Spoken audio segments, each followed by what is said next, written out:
Yes, welcome into IATD TV, and today I wanted to bring you a discussion on the most recent ban list that we got at the back end of last week. Now I've had a few days to let it sink in and time to digest it a little. I thought it would be a good time just to see whether all the hits that we got on the most recent list were correct within the current context of the game. So without any further ado, let's get cracking.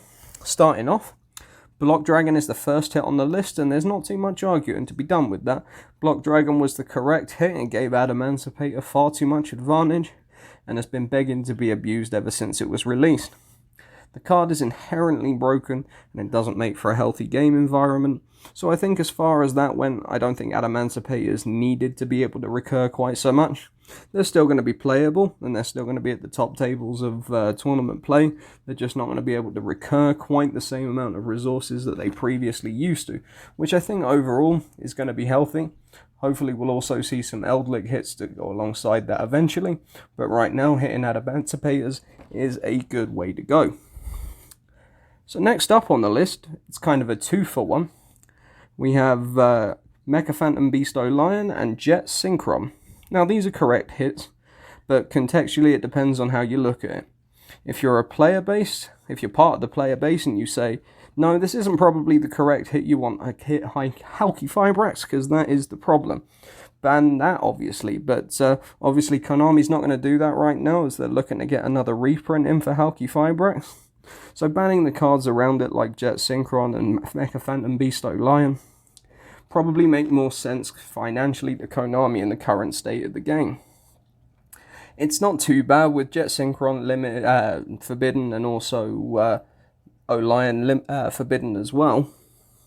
Halki Fibrax isn't as strong, and we only realistically have to expect to play with Halki Fibrax for another format, maybe 2 formats.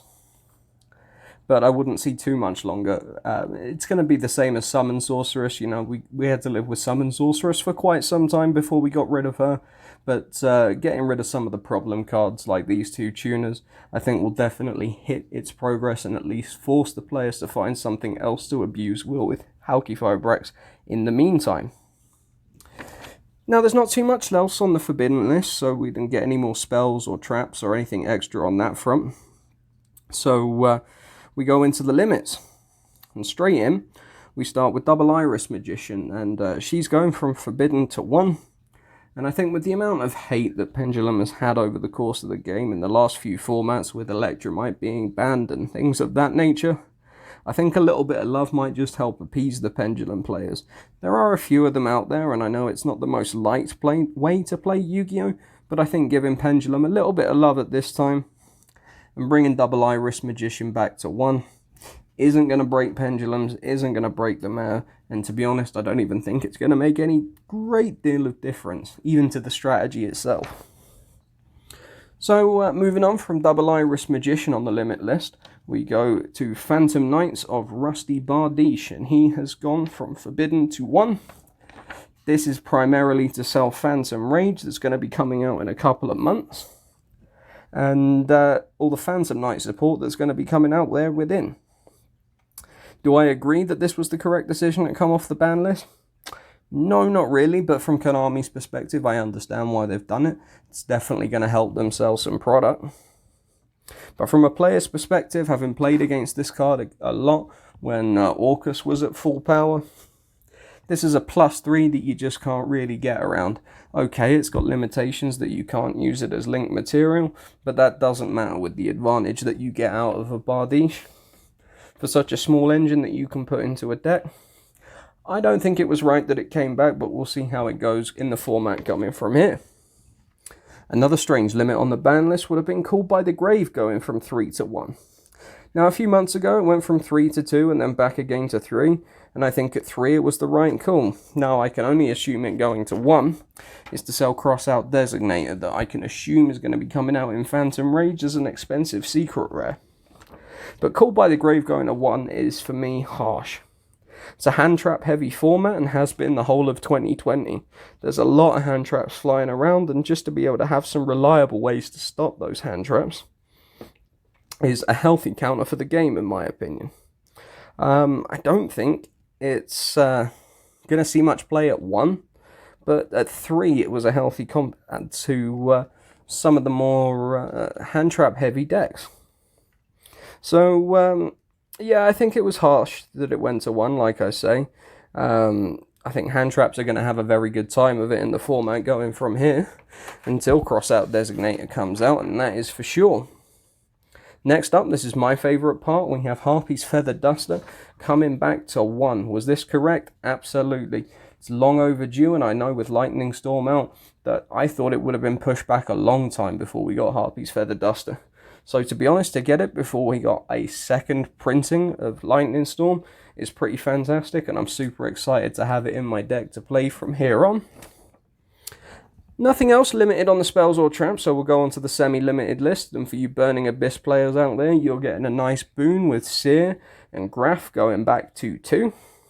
It's going to be a nice little consistency boost for you. I don't think it's going to take you to the top tier of the meta, but it's certainly going to push you from that fringe range to comfortably in that rogue level. So if you're a Burning Abyss player, you definitely got something good out of this list for you. Next up, Konami was definitely listening to the player base, and ABC Dragon Buster and Totally Awesome coming back to 2. It's nice to see them there. They definitely didn't need to be at 1, and I think Konami realised that they jumped the gun a little bit when limiting them to 1. And I think on the next ban list, you'll probably see them come back to 3. They're definitely good by 2020 standards, but you're not going to see them consistently at the top tables of competitive play. So I think having them at 2 is absolutely the right decision. There are too many people that love ABCs and Frogs to be able to deprive them of a deck that they love so much. Now we're going to move into the unlimits. Some interesting unlimits for the ban list this month. Machia, the Destructor, going back from Forbidden to 1, or even Unlimited even. Now this is because he's getting a new errata, so in the next couple of weeks when Rage of Ra comes out, Machia will have a reprinted version with its current text, which makes it pretty useless. Next up, Tour Guide, going back to 3. Burning Abyss players out there also getting another little boon, and any deck that's utilising Tour Guide too. Yugioh Gustkraken is going back to 3. Don't think that was the right decision. I don't like any cards that can do hand loops or anything of those nature. So it seems a little degenerate to me. That sort of stuff you can just keep on the ban list. I don't think it needed to be experimented with, even though I don't think it's going to see a lot of competitive play at all. Next up, Pantheism of the Monarchs. Also coming off the ban list. I don't think it's going to matter a great deal in the grand scheme of the meta, but I think a lot of people are going to be happy with it. Much like Sky Striker Mecha Widow Anchor coming back to 3. I don't think it's a big deal. Sky Strikers are still a very good deck and they're able to top events. As long as Engage stays banned, you can give them back some of their other cards. And so that about does it for the ban list and all the hits that we got. When it comes to the September 2020 ban list, do I think it was a good ban list? Yeah, I don't think it was too bad actually. I think when you consider it under the context that we got the ban in the middle of COVID, where there hasn't been regular tournaments and there's only been online play, we still got a decent ban list that did address a lot of the problems in the game. Didn't fix them all, but, we still got True King of Calamities, we still got Halki Fibrax, we still got Auroradon and Linkcross. So there are still problems with the game and it could have been a lot better. But a lot of strategies like Adamancipate have lost Block Dragon and have lost some key cards. I think a big winner is probably Eldlik in its purest form. Synchro Eldlik did take a bit of a hit, but if you're looking to play ABCs, Frogs, Pure Eldlik, Burning Abyss, I think these are decks that have got a nice little buffer off this ban list and something that will be interesting to experiment going forward. Me personally, I was hoping Colossus would come back. Didn't on this one, so we'll keep our fingers for the next one, and we'll all praise that Maxi didn't come back either. Anyway, that about does it for my ban list thoughts. I'm glad we got Harpies Feather Duster back, so I'll take that as a victory. Let me know down in the comments what your favourite hit on the ban list was, or what was missed on the ban list that you thought needed to be hit. Anyway, without any further ado, this is IATD TV signing off. Peace out.